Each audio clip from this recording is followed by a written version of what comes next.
आज का दिन कुछ विशेष है इसलिए कि ये 14 नवंबर को वर्ल्ड डायबिटीज डे के रूप में मनाया जाता है। कोई डे जो मनाया जाता है उसका कुछ खास पर्पस होता है। पर्पस ये कि डायबिटीज आप जानते हैं कि एक ऐसा बीमारी है जो मेरे ख्याल से लगभग जितना पॉपुलेशन पूरे हिंदुस्तान का, पूरे वर्ल्ड का है, उसमें 10% पॉपुलेशन डायबिटीज से सफ़र कर रहे हैं। तो इस हिसाब से हमारे यहाँ भी इसकी संख्या करोड़ों में है।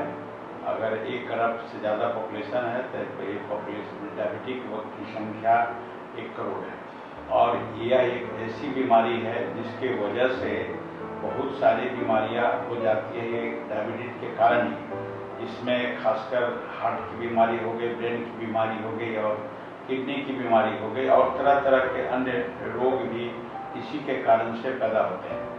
और ब्लड प्रेशर भी यही डायबिटीज के कारण ही बहुत ज़्यादा केस में देखा गया है कि जिसको डायबिटीज है उसको ब्लड प्रेशर है। तो ये जो डायबिटीज हुआ है और संख्या जो बढ़ती जा रही है, जिसको कहते हैं कि ये India diabetic capital of the world हो चुका है। मतलब ये कि पूरे विश्व में जितना डायबिटीज की संख्या हिंदुस्तान में है उतना किसी भी देश में इतने ज़्यादा संख्या में डायबिटीज का पेशेंट नहीं है। और चूँकि ये सभी बीमारी का कारण है, इसीलिए इस पर जागरूकता फैलाने के लिए, मास अवेयरनेस के लिए जानकारी जरूरी है। मोटा मोटी बात ये मैं कह दूँ कि ये जो बीमारी खासकर जो ओबेस पेशेंट है, जिनका मोटापा ज़्यादा है, वैसे पेशेंट में अधिक होता है।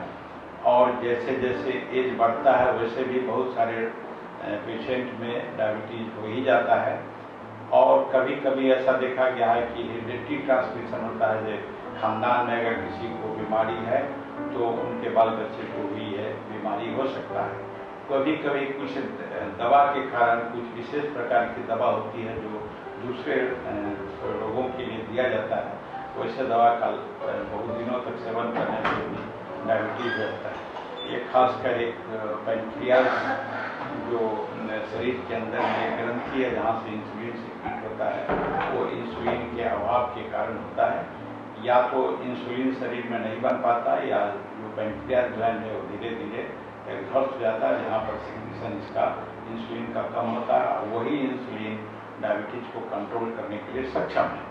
तो मैं ये कहूँगा कि आज इस मौके पे जागरूकता के तौर पर मैं एक संवाद देना चाहूँगा कि जितने लोग भी ये बूढ़े एज के हैं या मिडिल एज के ऊपर के लोग हैं, या फिर मैं कहूँ कि जिनके परिवार में कोई भी व्यक्ति डायबिटीज है, वो अपने निकटतम चिकित्सक से संपर्क करें और डायबिटीज़ की पूर्ण जांच करावें और उसके साथ साथ अन्य बीमारियां जो होने वाली है उसकी भी जांच करावें, ताकि समय पर निदान हो सके और आगे कोई बीमारी नहीं हो सके।